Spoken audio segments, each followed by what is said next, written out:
오늘 주님 앞에 오신 모든 분들을 환영합니다. 복음 가드 8번째 내용 중에 마지막 부분입니다. 오늘의 제목은 즉 그리스도는 누구인가, 이런 제목을 한번 붙여보았습니다.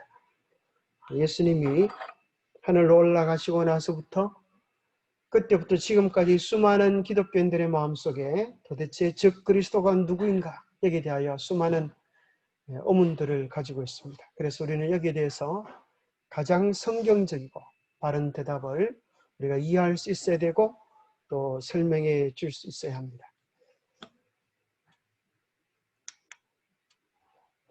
마태복음 14장에 보면 예수님이 세상 마지막 때의 징조를 이야기하시면서 이렇게 이야기하셨어요.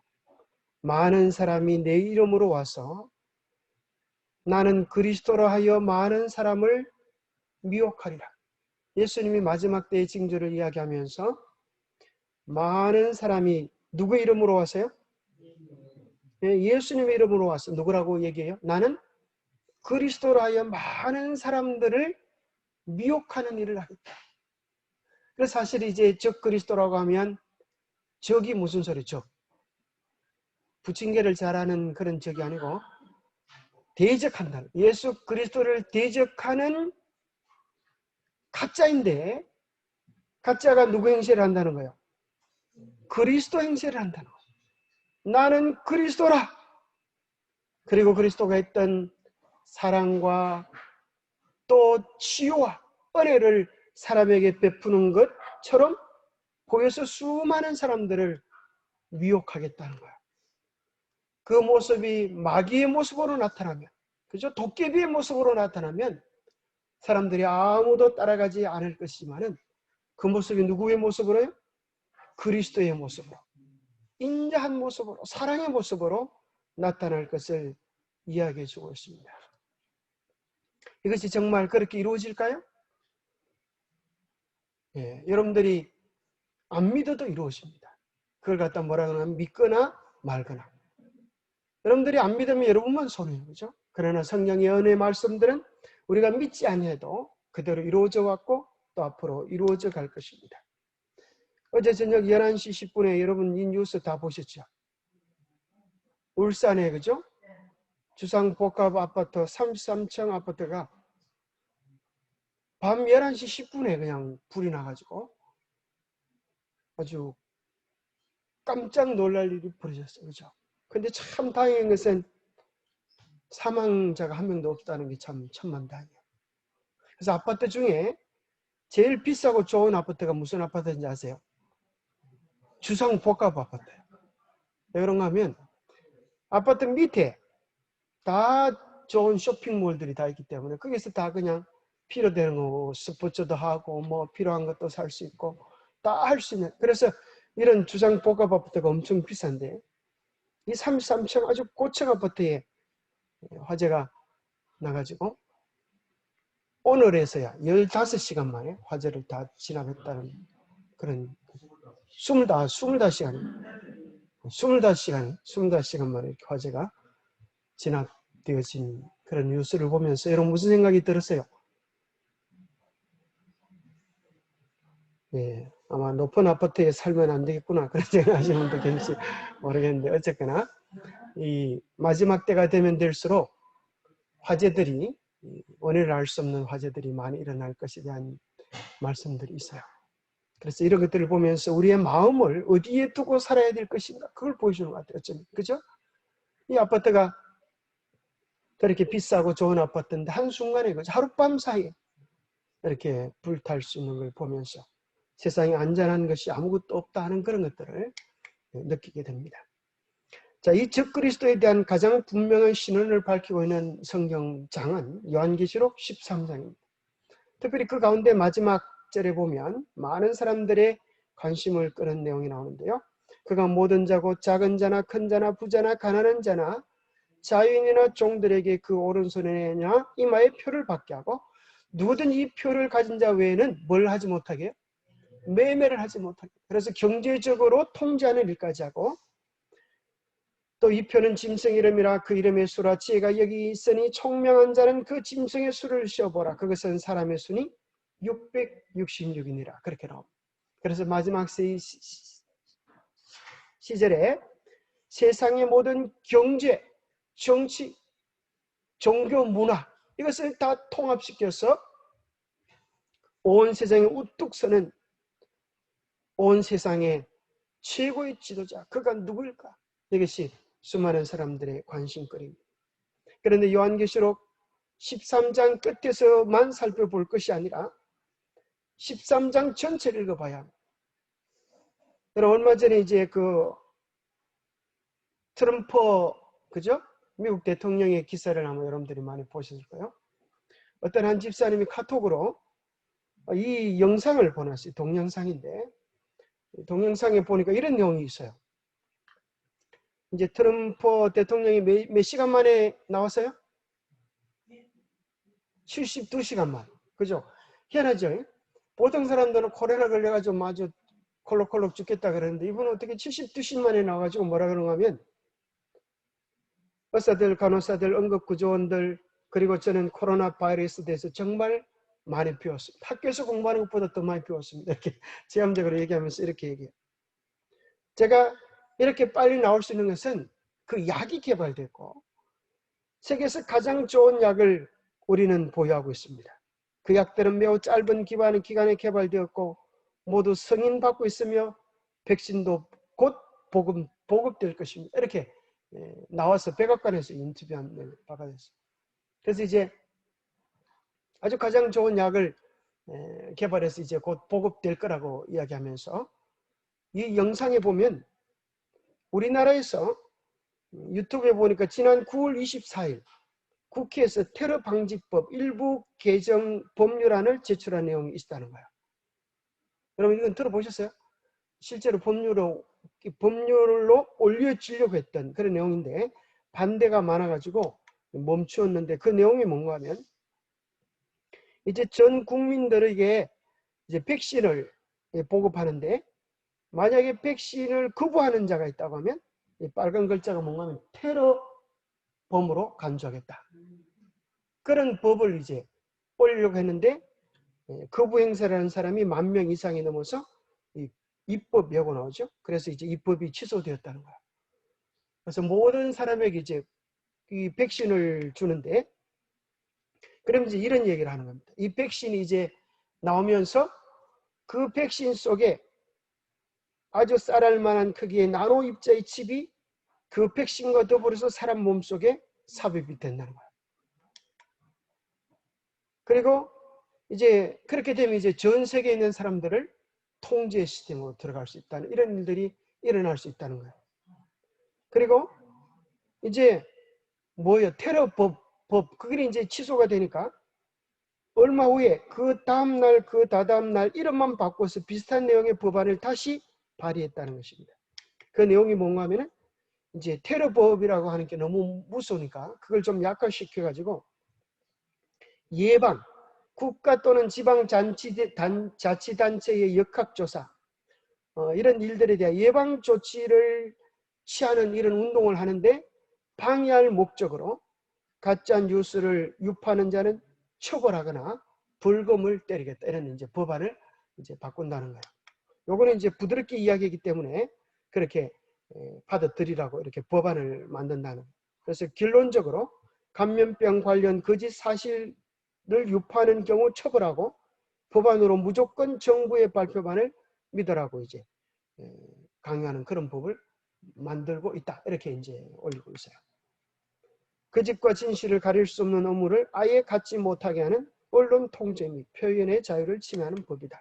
뭐 이런 내용들이 이제 올리면서 이런 내용을 들어보는 게 여러분 실감 납니까?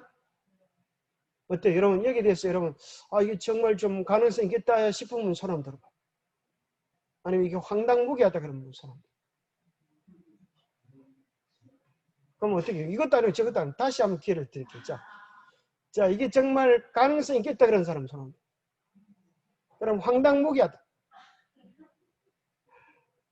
자 우리가 다시 성경으로 돌아가야 합니다. 그래서 여기에 대해서 여러분 긴장할 필요가 없어요. 여러분 하면 성경에 나와 있는 적그리스도의 내용을 똑바로 알아야 돼요. 똑바로 보면 우리가 이런 뉴스를 보면 막 아이고 큰일 났다 이렇게 넘어가게 돼요. 여러분 놀라지 마세요. 그렇지 않아요. 자, 그래서 우리가 정말 중요한 것은 요한계시록 13장에 있는 내용을 다 알아야, 제대로 알아야 앞으로 이제 더 많은 가짜 뉴스들이 막 판치게 될 것입니다. 그럴 때 여러분들이 좌로나 우로나 치우치지 않고 바르게 중심을 잡으려고 하면 어디로 돌아가야 돼요? 성경으로 돌아가요. 그래서 계시록 13장을 보면 첫 번째 무슨 내용이 나오는가 하면 1절부터 보면 우리가 한 목소리를 한번 읽어보겠습니다. 시작. 내가 보니 바다에서 한 짐승이 나오는데 뿔이 10이요 머리가 7이라. 그 뿔에는 10면류관이 있고 그 머리들에는 참난된 이름들이 있더라.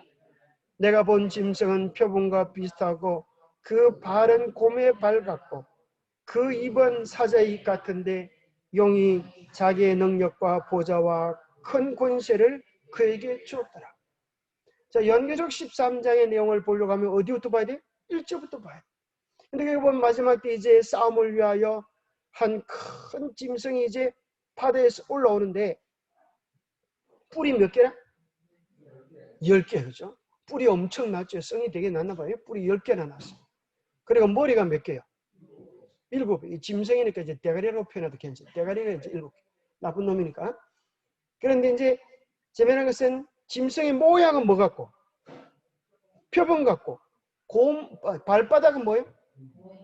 여러분 옛날에 게임할 때 곰발바닥, 곰발바닥 그런 거 있죠. 네 발바닥, 내 발바닥. 이 곰발바닥. 그 다음에 2번 뭐예요? 자, 근데 이 짐승의 이름을 거꾸로 읽어보니까 뭐가 나와요? 사자도 나오고, 곰도 나오고, 표범도 나오고, 그 다음에 뭐가 나와요? 네, 용이 나와요. 자, 용. 자, 그래서 그 짐승을 합쳐서 만약에 그림을 그려본다면 이런 그림이 됩니다. 그래서 이것을 합쳤다 그래가지고 복합짐승이라고 이렇게 얘기하는데, 자, 이 짐승은 사실 어디에서 완성하면 다니엘서 7장을 알지 못하면 이것을 바르게 풀이할 수가 없는 것입니다. 결국 계시록을 알려고 하면 어디로 가야 돼요? 다니엘로 가야 돼요. 다니엘을 모르고 계시록을 이해하려고 하면 다 남의 다리를 꺾게 돼요. 그래서 오늘날 수많은 사람들이 다니엘을 보고 계시록으로 가야 되는데 그 기초가 없이 계시록으로 달려가니까 바로 전자칩이 666이다 이런 소리 하는 거야. 우리가 똑 바른 걸 알아야 되는 것이죠. 자, 여기 보면 실제로 이 짐승이 다 들어있는지 한번 점검해 보겠습니다. 자, 바벨론을 사자로 표현했는데 사자가 나왔어요? 어디가 사자예요? 입이 사자. 사자 입이 가장 우습죠, 그죠? 물어 뜯으면 정말 살아남기 힘든 것입니다. 그 다음에 곰이 나왔나요? 어디가 곰이에요? 발바닥이 곰이에요. 곰 발바닥이 엄청난 힘을 가지고 있어요. 그거 가지고 한번 치면 그죠? 살아남기가 힘듭니다. 그 다음에 몸은 뭐예요? 표범. 얼마나 날쌘지 몰라요. 그 다음에 뿔이 10개 달린 무시무시한 괴물의 모습을 가지고 있나요? 바로 10뿔로 나타납니다. 그래서 이것은 왜 10가지, 왜 이러한 복합짐승으로 나타나는가? 그것은 메시레에 하나님을 대적했던 바벨론, 메데, 페르시아, 그리스, 로마의 최고 강점을 이용해가지고 합쳐서 마지막 때 나타난 즉 그리스도의 세력을 묘사해주고 있는 것입니다. 그래서 바벨론, 그러면 그 나라의 특징이 뭔가 하면 우상들로 가득 차 있어요. 그래서 우리가 다니엘서 3장에 보면 뭐가 나와요? 다니엘서 2장에는 뭐가 나오고? 금, 은동, 철로 된 신상이 나오고, 다니엘서 3장에는 뭐가 나와요? 금신상이에요. 금신상. 금신상에게 절하라. 거기다 절하지 않는 자는 누구든지 꺼지지 않는 풀무불 속에 집어넣겠다. 이렇게 하는 내용이 나오는데 바로 그 모든 우상숭배의 모습이 바벨론 모습이야. 그래서 그 제도를 그대로 가지고 와서 천주교에는 뭐가 있는가 하면 온갖 우상들이 가득 차 있어요. 그래서 천주교는 들어가자마자 제일 먼저 맞이하는 게 그죠? 마리아가 예수를 안고 있는 그 조각상 앞에 손을 모으고 절을 하는 것입니다. 그리고 베드로 성당에는 395개의 성상, 그리고 우리 3세의 그리고리 3세가 우상상을 옹호하고, 그래서 우상 숭배를 위해 심지어 두 번째 계명인 하나님의 계명, 10계명의 두 번째 계명, 우상을 만들지 말라고 하는 계명까지 삭제했습니다. 자, 그 다음에 메데 페르시아는 태양을 숭배하고 일요일 준수를 했던 나라입니다. 그래서 이 메데 페르시아의 제도, 태양의 날을 가지고 오면서 364년에 라오디게아 종교회를 통하여 일요일을 태양의 날로, 예배일로 변경시키는 그런 일이 일어납니다. 바로 네 번째 계명, 하나님의 계명 제7일 안식일을 대항하여 마귀를 숭배하는 그런 변형된 제도로 하나님을 대적하는 것입니다. 그리스에는 철학, 헬레니즘이라고 하는 철학이 있는데, 이 철학을 가지고 와서, 이 철학은 뭔가 하면 이혼론, 몸과 영혼을 분리시키는, 바로 여기서 뭐가 와는가 하면 영혼 불멸 사상을 가지고 와서 오늘날 전 세계의 기독교의 정신을 혼미하게 만들어 놓고 있는 것입니다. 그 다음에 로마에 가지고 있는 법과 행정 조직을 가지고 와서 전 세계적인 조직 체계를 가진 로마 교황청의 제도들을 가지고 있어요. 그래서 이것은 역시 다니엘서 7장의 내용과 비교해 보면 하나도 틀리지 않아요. 다니엘서 7장에 보면 그 생명이 보존되어 되겠다. 계시록 13장에는 죽게 되어 상처가 낫겠다. 큰 말하는 입을 가졌다. 그런데 참남된 말을 한다. 동료보다 모양이 강하다. 누가 이 짐승과 같으니 성도들과 싸워 이기게 되고 지극히 높으신 하나님을 대적하고 한때와 두때 반때 곧 만 2달 동안 1260년 동안 중세를 제패하는 중세 암흑시대의 제왕이 될 것을 성경 속에서 명확하게 이야기해줘요. 그래서 이것을 알면 조금 더 틀림이 없는 역사적 사실이라고 하는 것을 부인할 수가 없어요. 그런데 참 놀랍게도 제가 이제 그 구글에서 다니엘서의 사중구조라는 것이, 다니엘서 사중구조. 다니엘서 사중구조 들어보셨어요? 그게 뭐예요? 다니엘서 똑같은 예언을 4번 반복하면서 진리의 말씀이 틀릴 수 없다고 하는 사실을 확인해 주고 있어요. 교육은 반복이에요. 교육은 뭐라고요? 반복이에요. 교육을 잘 가르치는 선생님이 했던 걸 또 하고 또 하고 하면서 또 다른 것을 조금씩 더해가요.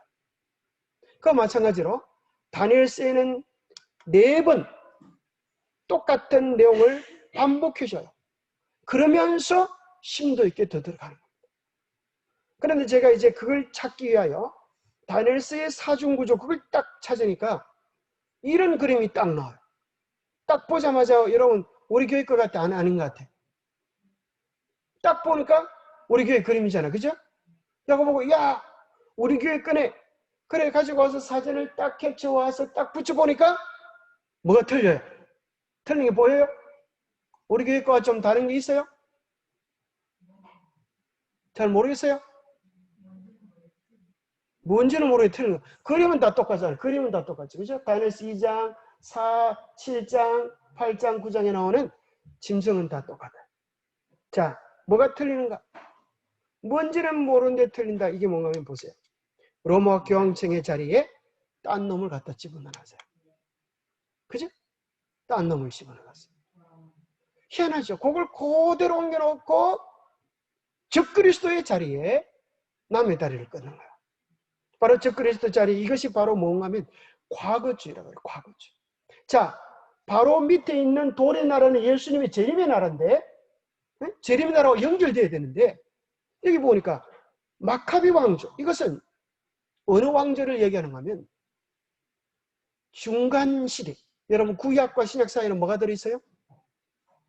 구약과 신약 시대에 뭐가 들어있어요?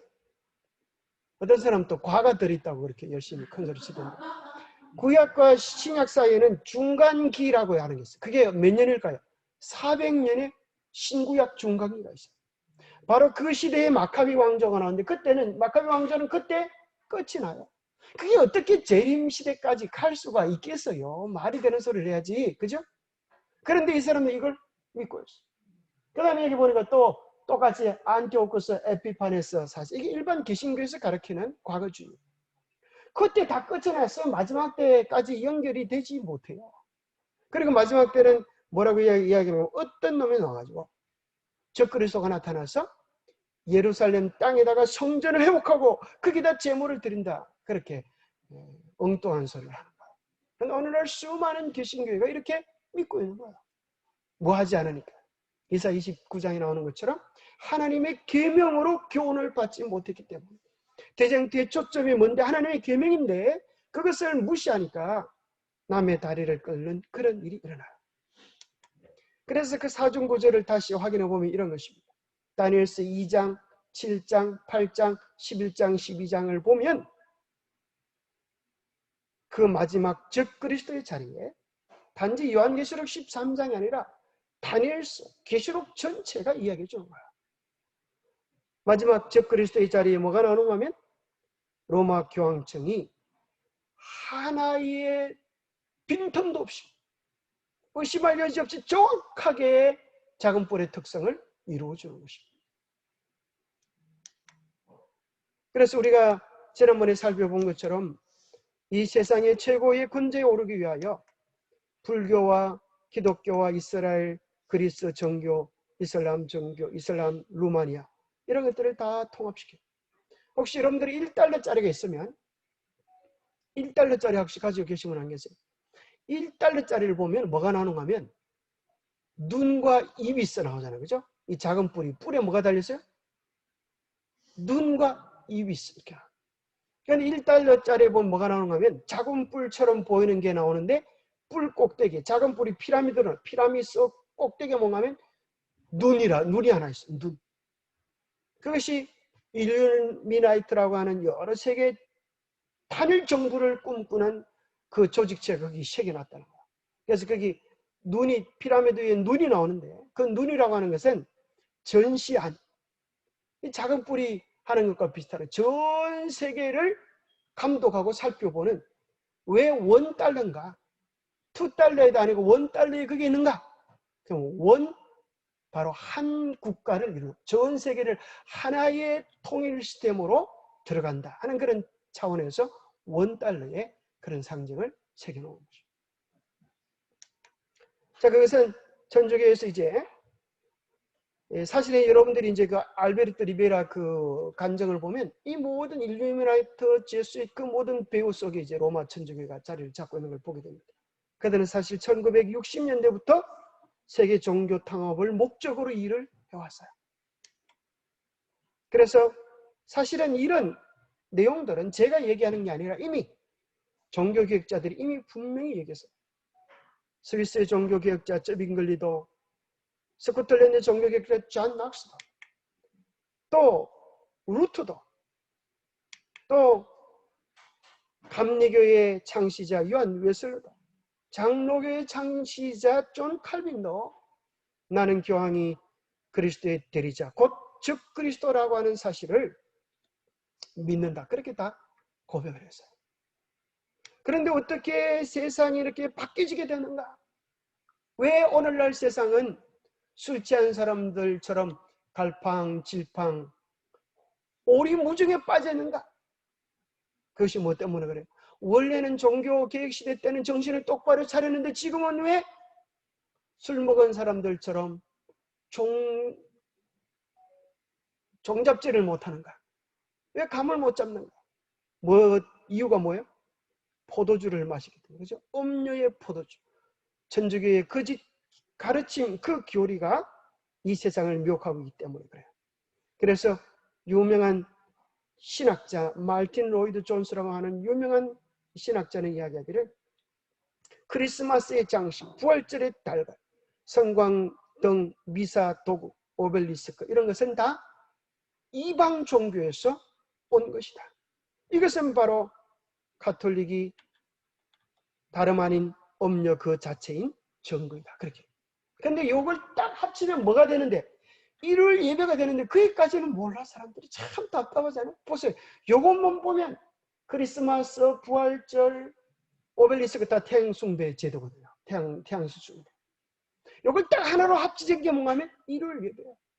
근데 이렇게 딱 적어놓고도 그걸 못 보니까 이사 29장에 나오는 것처럼 소경이라 하는 말이 이루어지는 거예요. 참 희한하죠. 어떻게 여기까지는 왔는데 한 걸음을 더 내딛지 못하는 거예요. 왜요? 요걸 인정하면 뭐 할 수밖에 없어요.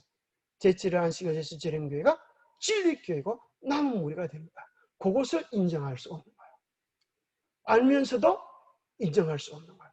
그러나 마지막 때에 대쟁투의 이 사건들이 진행되어질 때 그때는 그럴 수밖에 없게, 인정할 수밖에 없게 되죠. 그래서 사실 이 모든 것들은 포도주를 마시는데 그 포도주가 뭔가 하면 과거주의는 누가 만들었어요? 과거주의 누가요? 여러분 알까기 놀이 많이 했죠. 알까기, 그죠? 알까기 뭐 게임 있잖아요.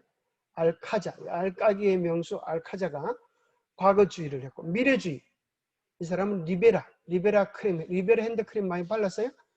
리베라, 이 사람이 미래주의. 근데 이 사람은 다 둘 다 누군가 하면 제수인, 예수의 멤버들이야. 그래서 그대로 되면 뭐가 되니까? 자기 교황청이 적그리스도, 교황이 적그리스도라고 하는 것이 나오니까 벌써 지나갔다 이놈들 이렇게, 아니면 앞으로 올라옵니다 이렇게 얘기하면서 화살을 비껴가는데 그 모든 표현은 다 누가 있어요? 예수에 의해서 의도적으로 만든 작품이라고 하는 거예요. 그래서 여기 보면 그들의 이 미사 때 쓰는 그 성병 떡에 보면 태양신 문양이 그대로 되어 있어요. 그래서 천주교는 미사를 드리지만 사실은 그리스도의 구속을 기념하는 게 아니라 다시 예수님의 십자가에 못 박는 우상 숭배에 가정한 것을 행하는 거예요. 예수 그리스도의 대제사장적 자리를 자기들이 신부가 차지하는 것입니다. 그래서 신부라고 하는 것을 한문을 읽으면 하나님 신자비고 하나님의 아버지의 자리를 차지하는 거예요. 그래서 그들의 최고의 권세가 이제 우리가 하나님의 계명을 바꿨다 어쩔래? 이렇게 얘기합니다. 일반 개신교인은 어리석게도 일요일에 예수님이 부활했기 때문에 그렇다라고 이야기하지만 이 모든 것들은 부활절, 이 모든 것들은 이교 제도에서 왔고 천주교가 그 모든 것을 융합시킨 거예요. 그래서 천주교는 이렇게 정정당당히 이렇게 말한 거예요. 우리가 바꿨다. 너희들이 정말 성경대로 하려고 하면 재림교회가 지키는 제7일 안식일을 따라가고, 그렇지 않으려고 하면 너희들 우리 편으로 오라. 너희들은 집 나간 자식들이다. 너희들의 주머니에는 아직도 아버지의 머리카락이 있다. 집 나가서 방탕하지 말고 아버지 집으로 돌아오너라. 우리가 구교고 너희는 신교 아니냐. 우리가 아버지다. 그래서 너희들 주머니 속에 있는 머리카락인데 바로 그것이 뭔가 하면 일요일 예배다. 부활절이다. 크리스마스다. 이렇게 이야기하면서 돌아오라고 이야기하는 것입니다. 그런데 참 놀라운 것은 여러분들이 이 책을 좀 살 수 있으면 좋겠어요. 밝혀진 적그리스도의 정체, 유석근 목사님이 쓰신 건데 이 책을 여러분들이 구입할 수 있으면 참 좋은 책입니다. 이 책은 우리 교회 책은 아닌데 우리 교회 책의 90%를 뺏겼어요. 그래서 의의가 있어요. 자, 이분은 이제 여러 종말론 집회에 참여하다가 우리 교회 목사님이 집회하는 그 집회를 보고 바로 이거다! 그렇게 확신을 얻은 다음에 자기 연구를 좀 더 더해가지고 책으로 출판합니다. 그때 전 총신대학 신학대학 원장 바가론 총장님께서 이렇게 서론을, 추천서를 적습니다. 제가 한번 읽어드리면 정말 추천서를 잘 적어주세요. 뭐라고 적어놓으면 성경 예언 연구에 있어서 현대 일반적인 경향은 세대주의의 영향을 받은 것이며 이 영향을 받은 종말론 서적들이 범람하고 있다. 한국교회의 큰 문제가 되었던 시한부 종말론도 다름 아닌 무슨 종말론이다? 세대주의 종말론이다. 이게 미래주의 한 분파야. 아까 배웠죠? 미래주의. 이런 상황에서 본인의 문화생인 우리 주님의 사랑하는 종 유석근 목사가 성경적 원리에 입각한 옥고를 출간하게 됨을 진심으로 축하하는 바이다. 이 책은 역사적 계획주의 신앙 위에 확고에 있어서 일찍이 종교개혁자들이 적용했던 예언 해석의 무슨 해석법? 역사주의 해석법을 따라 다니엘서와 계시록의 중요한 문제들을 설득력 있게 해석하겠다.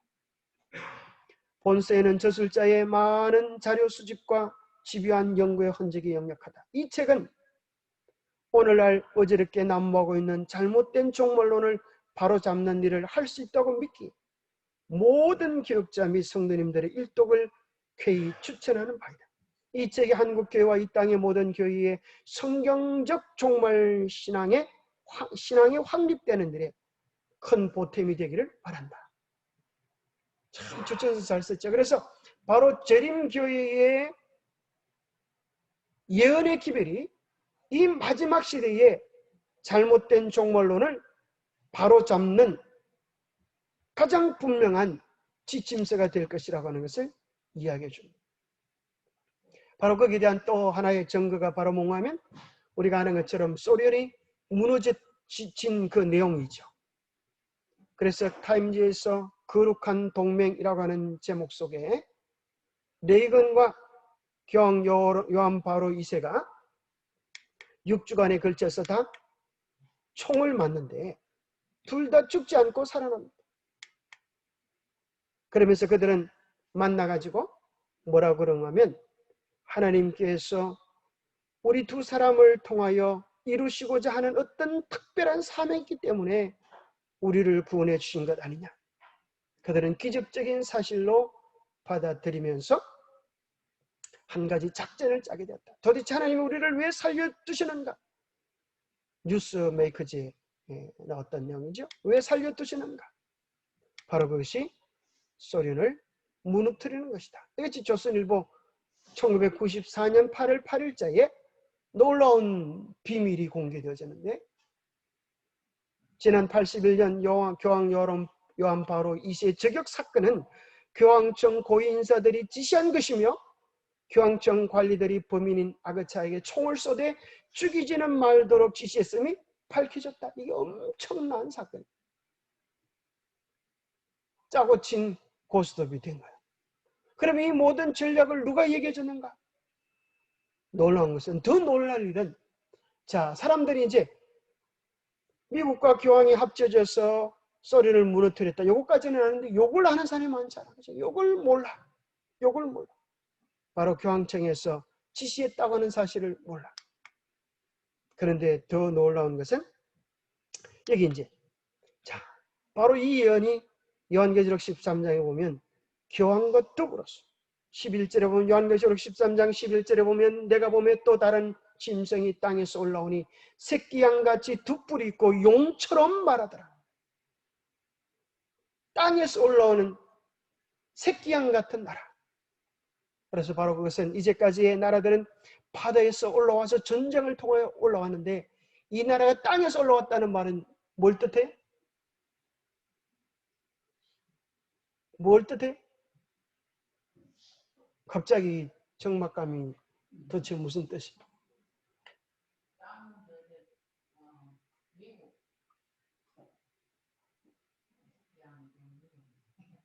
네. 땅은 미국 바로 이렇게 하면 안 되고 땅은 그저 바다는 사람이라고 하는 거예요. 땅은 사람이 많지 않은 신대륙 속에서 등장하는 새끼 양이니까 기독교를 예수 그리스도를 내걸고 기독교 타이틀을 가지고 한 나라가 등장하겠다. 바로 그래서 신대륙 발견을 통하여 등장하는 기독교 나라 미국의 등장을 이야기해 주고 있습니다. 처음에는 그 나라가 평화의 말을 하고 사랑의 말을 하고 힘들고 어려운 사람들이 다 내게로 오라 이렇게 얘기했는데 마지막 때가 되면 뭐처럼 말하겠다? 용처럼 말하겠다. 세계 경찰 국가가 되고 말 안 듣는 아들은 잡아가지고 쭉 패고 이런 일을 합니다. 그러면서 바로 이것이 마지막 때 무슨 일을 하는가? 제가 먼저 나온 짐승의 모든 권세를 그 앞에서 행하고 땅과 땅에 거하는 자들로 처음 짐승에게 경배하게 하니 그죠? 처음 짐승 바로 교황청에게 경배하도록 사회적 분위기를 만들고 그 앞에서 서로 협력하여 일들을 진행시키겠다고 하는 내용이 나오는 것입니다. 바로 그 예언을 마치 우리는 이 말씀의 성취를 보는 듯도 합니다. 그래서 교황 요한 바오로 2세가 미국을 방문했을 때 원래 미국은 기독교 국가였어요. 천주교의 핍박을 피하여 나온 국가였는데 이제는 천주교를 지지하고 천주교로 서서히 변화되는 그런 모습을 가지고 있습니다. 교황청이 왔을 때 클린턴은 이야기합니다. 교황이 바라는 대로 되기 위해 미국이 얼마나 노력하고 있는지 이번 방문을 통해서 확인하시기를 희망합니다. 그래서 완전히 요한계시록 13장에 나오는 두 짐승, 세계 최대의 강국으로 마지막 역사를 이루게 될 것을 확인하게 됩니다. 사실은 몇 년 전까지만 해도 중국이 세계에 떠오르는 엄청난 나라가 아닐까? 그런데 미국과 중국이 한방 붙어보니까 경제 전쟁을 벌여보니까 중국이 아주 허세비였음이 들통나서 성경에는 중국이 마지막 시대에 그렇게 중요한 역할을 차지할 것이라고 나오잖아요. 세상 사람들은 와 중국 땅덩어리도 크고 큰일을 하겠다 싶은데 성경 속에는 그렇게 중요한 자리를 차지하지 못하는 걸 보면 정말 이 예언이 얼마나 명확하게 이루어지는가. 자, 또 더 놀라운 것은 바로 이것이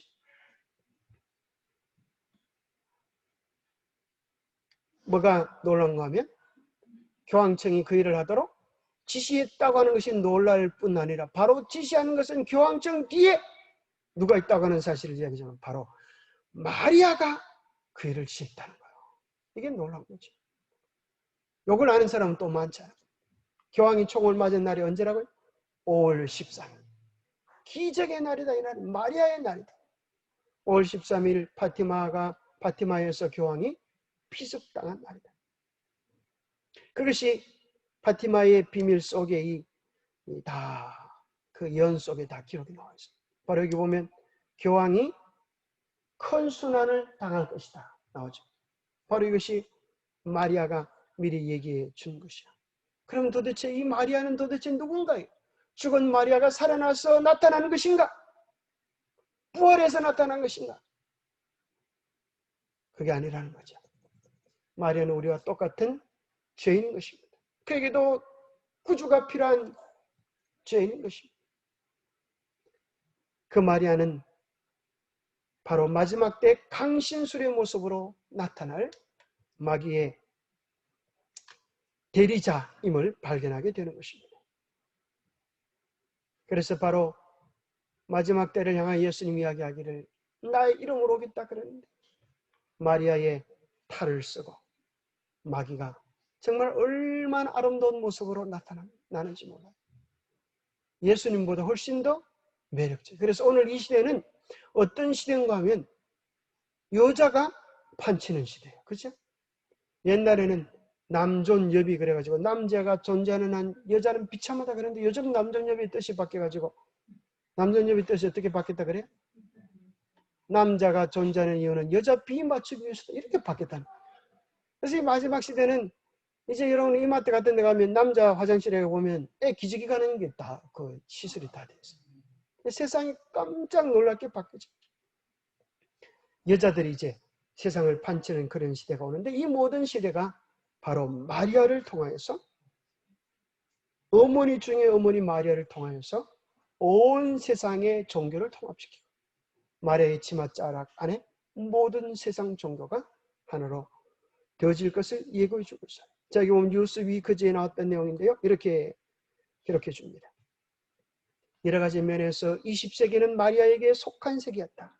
환상을 본 사람들은 거의 모든 대륙에서 400개 이상 마리아의 환영을 보고 있다. 마리아가 나타난다.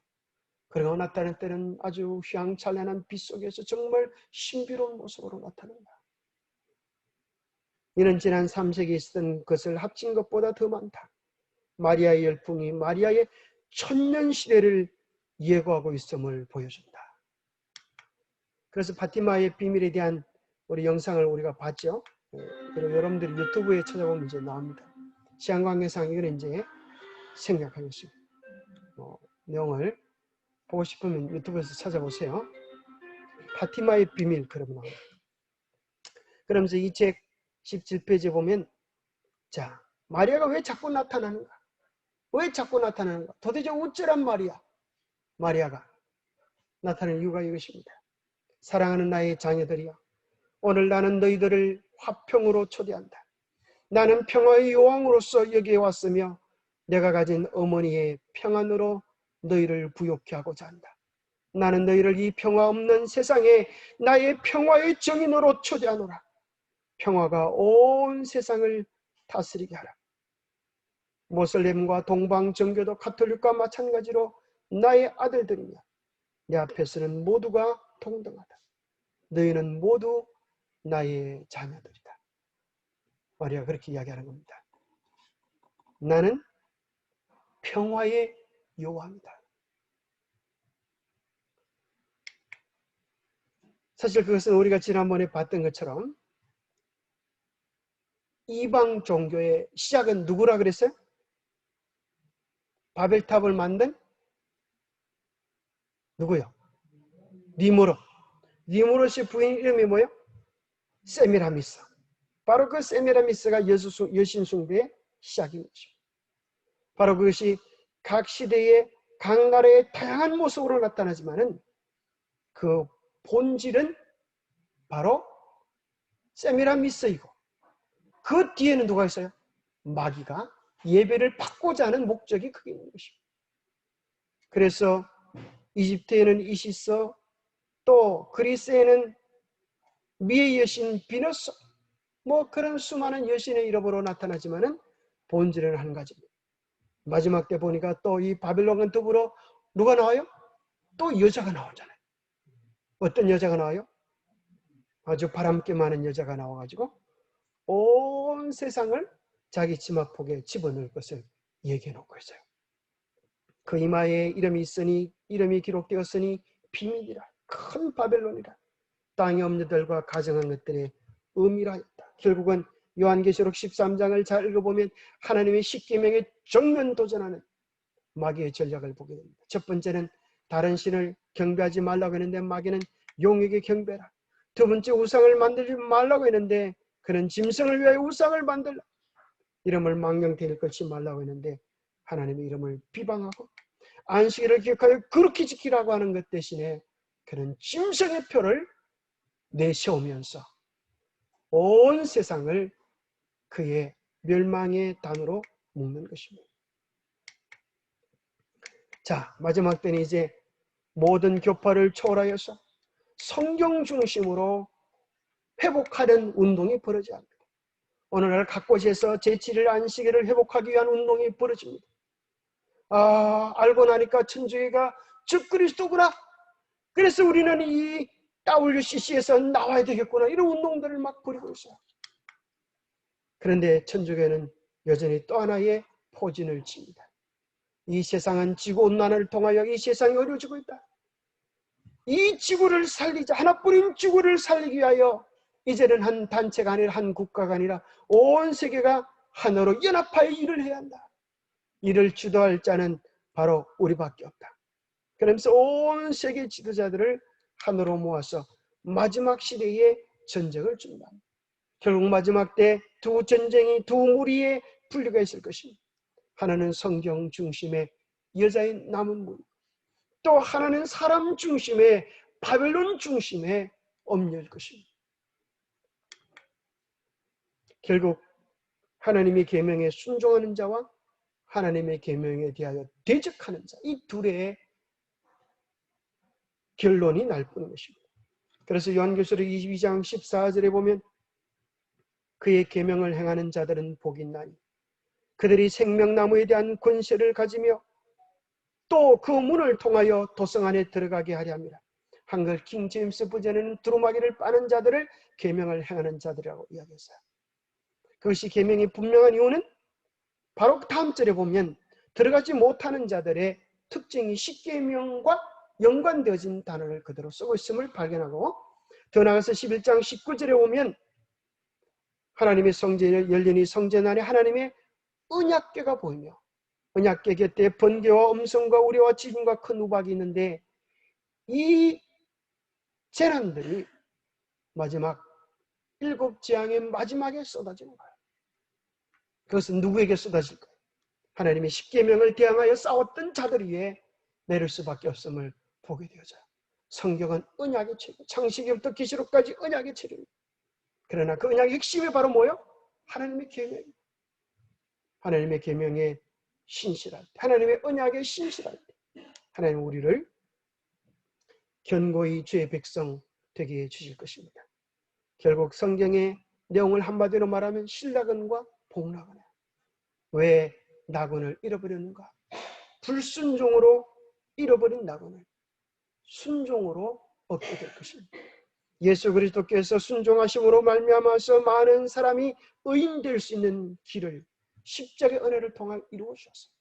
정말 주님을 따라가는 자는, 어린 양이 어디로 인도하는지 따라가는 자는 예수님처럼 순종의 자녀가 되게 될 것입니다. 결국 신앙은 두 가지예요. 내 뜻대로를 가든지 하나님 뜻대로를 가든지. 우리 신앙이 왜 힘들고 어려운가? 왔다리 갔다리 해서 그래요. 우리가 전적으로 하나님을 바라보고 하나님 뜻대로를 가면 하나님이 우리의 먹고 사는 문제들을 책임져 주시겠어요. 우리를 지켜주시겠어요. 그러나 내 뜻대로를 가면 우리는 우선은 사는 길처럼 보여도, 우선은 좋은 길처럼 보여도, 우선은 형통하는 길처럼 보여도 그 마지막은 사망의 길인 것입니다. 말씀대로 사는 것은 하나님이 주관하시는 삶을 산다는 것입니다. 내 뜻대로는 알고 보니까 사단이 주관하는 삶을 살아갔다는 것입니다. 좀비파리의 실체. 참 어떻게 이런 게 진짜 좀비라고 하는 게 진짜 영화에만 나오는 줄 알았는데 좀비파리가 실제로 있다. 그래서 이제 KBS2 방송에 나오는 것인데 이 좀비파리가요. 개미의 몸에다가 알을 실으면 눈 깜짝할 새에 개미 몸에 알을 주입하는데 알을 실으면 이 좀비파리의 씨가 어디로 들어가면 개미 머리로 가요. 그래가지고 개미가 원하는 대로 가는 게 아니라 파리의 유충이 원하는 대로 가도록 조종을 해요. 마음껏 이용하고 나서 다 이용하고 나면 이 유충이 목을 딱 잘라가지고 죽어버려요. 잘 썼다. 이놈아 잘 가거라. 참 얼마나 무서워. 오늘날 마귀가 우리를 뭐 하려고 그래? 아바타처럼 사용하려고 하는 거예요. 우리의 뭘 잃어버리면 우리가 이런 일이 될까요? 저는 깜짝 놀랐어요. 우리도 이렇게 지배당할 수 있을까요? 내가 내 좋아하는 일을 찾아간다고 생각했는데 알고 보니까 누가 지시하는 대로 간 거예요. 마귀가 지시하는 대로 간 거예요. 깜짝 놀라는 것이 이제 금연 강연을 하다 보면 왜 담배에 중독된 사람들이 담배를 못 끊는가? 이걸 이제 설명할 때가 있어요. 그거 보면 이런 단어가 나와요. 담배를 피우게 되면, 담배에 중독된 사람은 담배를 피우게 되면 신경 전달 물질인 도파민이라는 게 나와가지고 기분을 좋게 만들어주니까 그래서 끊지 못한다는 거예요. 사람마다 이제 도파민이 나오는 것이 다 다른데 어떤 사람은 커피를 홀짝홀짝 마시면 기분이 좋아져. 어떤 사람은 핸드폰을 보면 기분이 좋아져. 어떤 사람은 쇼핑을 하면 또 기분이 좋아져. 어떤 사람은 약물을 투입하면 기분이 좋아져.